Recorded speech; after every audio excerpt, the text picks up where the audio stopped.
हमने जब रिसर्च की तो पता लगा कि हिंदुस्तान में Yeah.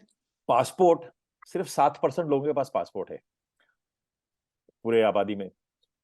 तो आप ये सोचिए कि सिर्फ 7% लोगों का सपना है सिर्फ बाहर, उतने ही लोग सोचते हैं कि बाहर जाने का सोचेंगे। तो आप वीजा तो सोच लीजिए, फर्स्ट वर्ल्ड कंट्री में अगर जाने के लिए वीजा चाहिए तो कितने कम लोगों को मिल सकता है। Exactly. तो आपको अगर वीजा नहीं मिले तो फिर आपका मतलब है कि आपको जो देश का नक्शा है उसके अंदर ही रहना है, उसके बाहर आप नहीं जा सकते। तो फिर ये पंजाब की कहानी पता लगी तो मुझे बड़ी यूनिक कहानी लगी कि छतों पे जहाज लगा देते हैं लोग दिखाने Yeah. के लिए कि वहां जा रहे हैं, और वहां चले जाते हैं तो फिर आ नहीं पाते। Yeah. तो शायद आपको और हमको फर्क नहीं पड़ता, हमको वीजा मिल जाते हैं, आसानी से मिल जाते हैं। Yeah. अ, पर एक बड़ी आबादी है जिसके लिए देश से बाहर निकलना एक बहुत मुश्किल सपना है। Yeah. तो तो मुझे बड़ी यूनिक कहानी लगी, और हम कोशिश करते हैं कि हर बार कोई यूनिक कहानी ढूंढे, नई कहानी ढूंढे। तो जब मुझे ये पता लगा, मुझे कहा इसमें कुछ कहानी है जो बतानी चाहिए लोगों को। तो सबसे पहले तो मैं बता दूं कहाँ से शुरुआत हुई। हम लोग पीके बन रही थी उसकी रेकी के लिए मैं इटली गया हुआ था। पहले वो वहां शूट होने वाली थी, फिर बाद में हमने बेल्जियम में किया। तो उसकी Okay. रेकी के लिए वहां गए हुए थे। तो वहां एक टाउन स्क्वायर पे हम लोग घूम रहे थे, पूरा क्रू हमारा था। तो होता है जब भी लोकेशन पर जाते हो आप बहुत वक्त बिताते हो एक जगह पे कि इसको कहाँ से शूट करेंगे, कैसे शूट करेंगे, हमारे सीन के लिए सही है या नहीं है। तो वहां घूम रहे थे तो मैंने देखा एक आदमी स्टैचू ऑफ लिबर्टी का वो सब लगा के ऐसा खड़ा हुआ है, स्टैचू ऑफ लिबर्टी बन के, जो आप अक्सर देखेंगे कोई भी यूरोपियन कंट्री में, लोग ब्रोंज का स्टैचू बन के, जो हमने फिल्म में भी दिखाया है, इस किस्म के स्टैचू बन के बिल्कुल उस पोजीशन में खड़े रहते हैं घंटों तक। तो मुझे लगा ये आदमी 4 घंटे से मैं देख रहा हूँ, ये बिल्कुल ऐसा स्टैचू बन के खड़ा हुआ है, लोग थोड़े थोड़े पैसे डाल के जा रहे हैं उसके सामने। मैंने कहा कितना मुश्किल काम है।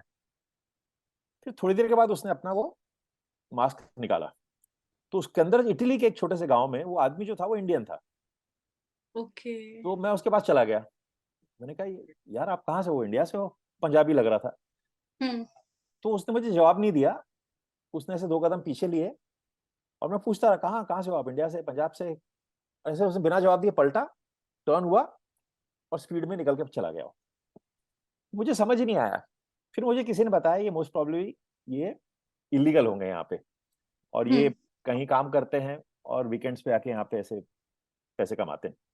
Hmm. तो वो मेरा पहला एक्सपोजर था, मुझे पता ही नहीं था कि ऐसे इलीगल कोई पंजाब का एक बंदा मुझे इटली में मिल हाँ जाएगा जी, ऐसे। हाँ। हाँ जी। फिर मैंने ये एक इमेज देखी एक दिन की पंजाब के गांव में छतों पे जहाज लगे होते हैं। तो पहले तो हम्म। मुझे बड़ी हंसी आई कि इतना बड़ा जहाज कोई क्यों लगाता है छत के ऊपर। हाँ जी, हाँ जी। फिर मैंने कई देखे फोटोज उस किस्म के। फिर मुझे पता लगा वहां पे सड़कें होती हैं जहाँ पे वीजा एजेंट्स लगे थे, कहते हैं वीजा स्ट्रीट्स। हजारों की तादाद में एजेंट्स होते हैं, इंग्लिश स्पीकिंग क्लासेस चल रही होती है। तो मैं चला गया पंजाब एक्चुअली।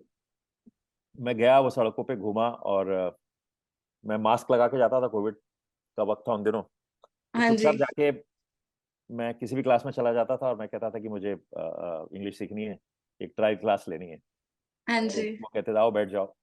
फिर मैं वो ट्रायल क्लास में बैठ जाता था, फिर मैं देखता था, और उसमें हर उम्र के लोग अंग्रेजी सीख रहे हैं, और मोस्टली गाँव के लोग, रूरल लोग थे, आदमी औरतें, 20 साल से 45 साल तक के सारे इंग्लिश सीख रहे हैं।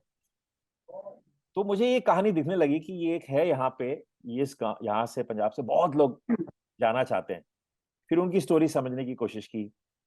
फिर मैं यूएस में कुछ लोगों से मिला जो डंकी मार के वहां पहुंचे थे, जिनको अब कई साल हो गए थे, अब वहां रहने लगे थे, पर अब वापस नहीं आ पा रहे थे, क्योंकि कहते हैं हम्म। कि अगर हम कंट्री छोड़ेंगे तो फिर हम फिर वापस एंट्री नहीं कर सकते, हम तो डंकी मार के आए हुए हैं। कुछ ने हम्म। असाइलम ले लिया था, कुछ लोगों ने शादियां कर ली थी वहाँ।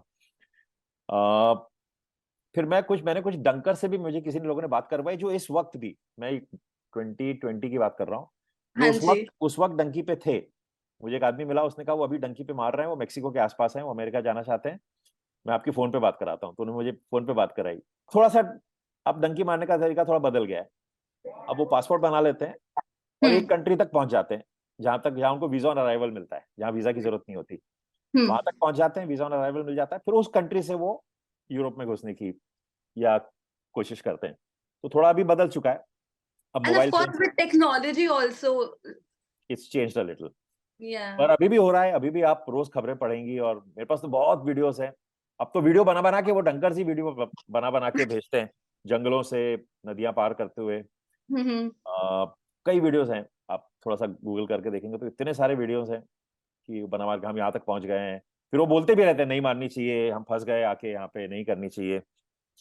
So it's a sad story actually, it's a sad thing कि